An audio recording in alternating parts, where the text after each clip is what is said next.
The gems of Canadian wildlife, like deer, caribou, and bears, draw tourists from all over the world to Jasper National Park.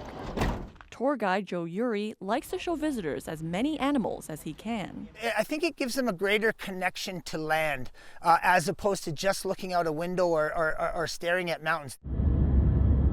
But as wildfires spread in the park, wildlife fled. It would be highly likely we'll see a lot more of them around Jasper after this fire. Large animals, like bears, are able to get away from the flames, says this wildlife biologist. If you're a big animal that has the ability to move quickly, you probably know your landscape very well, you know where water is, you know where wet spots are, you try to get to them. Bain says animals like voles flee underground, while slower creatures like porcupines are less likely to survive.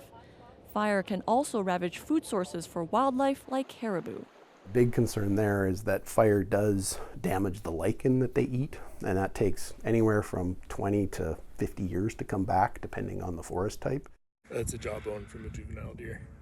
But at the site of last year's McDougall Creek fire in BC, a charred landscape now shows signs of regrowth. There was greenery showing up in this area, within weeks of the fire passing through. Fire it can be a restorative, process for forest ecosystems. Not long after a 2021 wildfire tore through the BC interior, deer returned.